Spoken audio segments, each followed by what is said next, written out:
Magandang umaga mga mag-aaral. Okay ba kayo ngayong araw na ito? Mabuti kung ganon at kayo ay okay ngayong araw na ito.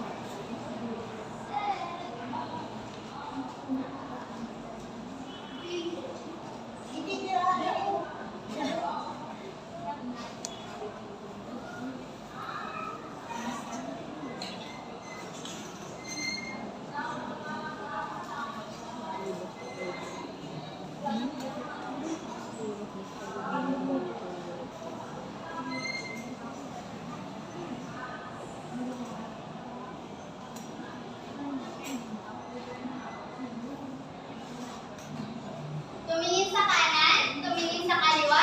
May nawawala po ba? Magaling dahil walang nawawala kaya kumpleto kayo ngayong araw na ito. Walang lumipat sa ating klase ngayong araw na ito. Pakibasa ang ating panuntunan sa loob ng classroom. Ana?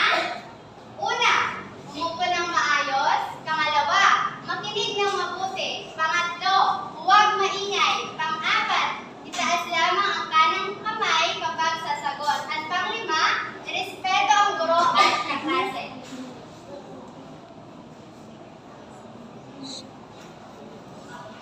Balikan natin ang inyong natutunan nung kayo pa lamang ay kindergarten.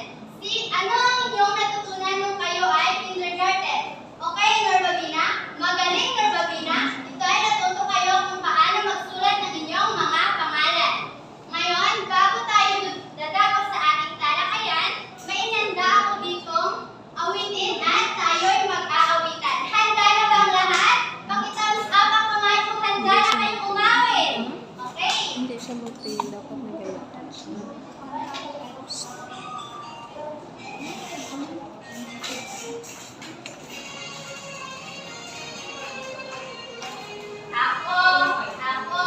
Ako si Teacher Leia. Ikaw, anong pangalan mo? Siya, anong pangalan ng pagkakilala na? Ano ang iyong pangalan? Ikaw ba ay karawan? Ikaw ba ay babae o lalaki? At ayaw mo. Ulitin ako si Teacher Leia. Ikaw, anong pangalan mo? Siya, anong pangalan niya? Tayo'y nagpapakilala na. Ano ang iyong pangalan? Ilang taon ka na? Ano ang iyong kaarawan?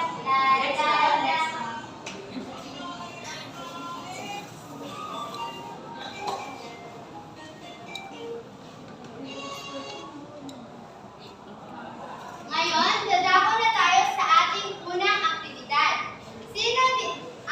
Ang una nating aktibidad ay tinatawag na mystery box. Sino gustong pumili ng kahon at sagutan ang nasa loob ng kahon?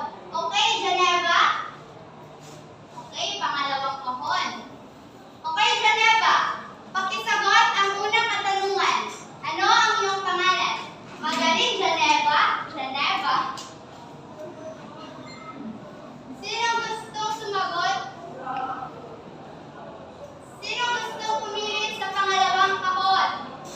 Okay, Sarah?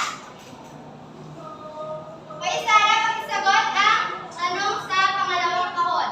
Ilang taon ka na? Magaling, Sarah. Ikaw ay 7 taong gulang. Pangatlong kahon, pakisagot, Jenny Rose. Sino ang nanay at tatay mo? Magaling, Jenny Rose, si Susan at si Olivia. Ngayon, sa ating aktibidad, ano kaya ang ating pag-uusapan ngayong araw na ito? Magaling, Cheska, ito ay patungkol sa ating mga sarili. Pagpapakilala sa ating sarili. Una, pangalan. Ito ay binigay ng ating mga magulang. Halimbawa, Layunin. ako si Leia Paconla. Patay. Pangalawa,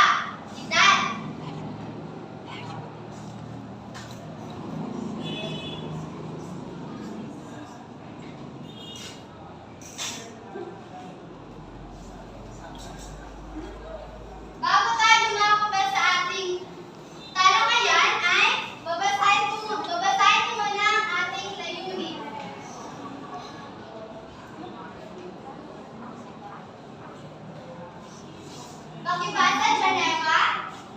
Sa pagtatapos ng aralin, ang mga mag-aaral ay naasahang una, natatalakay ang pagkilala sa sarili sa pamamagitan ng panonood ng video at pagsagot sa katanungan.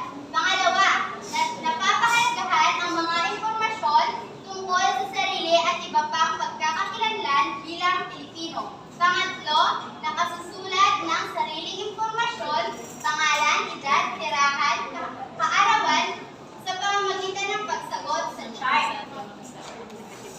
Ngayon, dadako na tayo sa ating talakayan. Oo.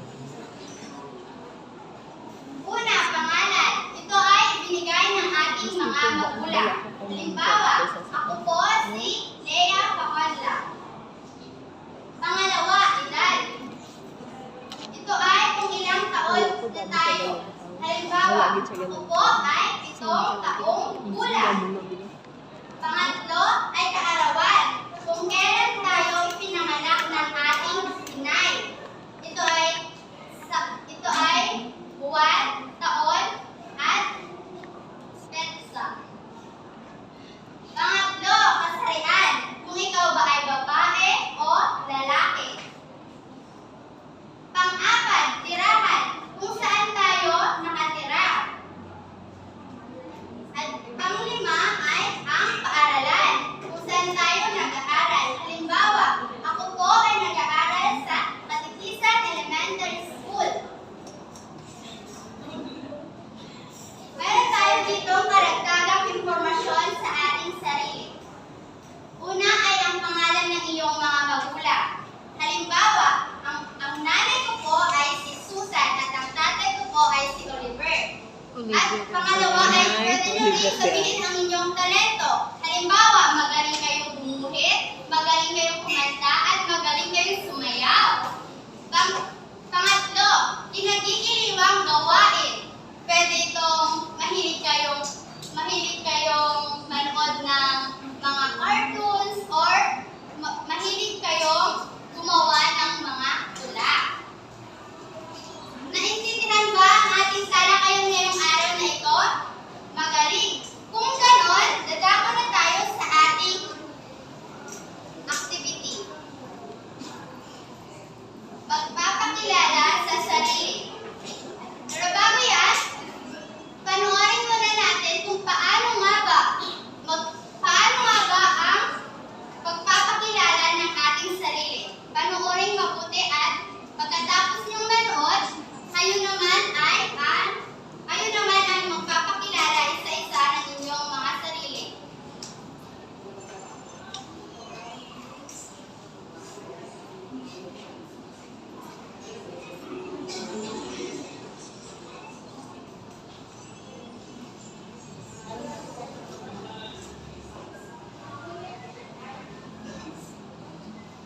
Ngayon, base sa inyong napanood na video, sagutan ang chart. Sa gitna ng chart, ilagay ang group or iguhit ang inyong larawan at sa labas nito ay sulat ang iyong pangalan, edad, kasarian, kung ilang taon ka na, at kung saan ka nakatira. Pakipasa na lahat ng inyong ginawang aktibidad. At dadako na tayo sa inyong panghuling aktibidad. Pakisulat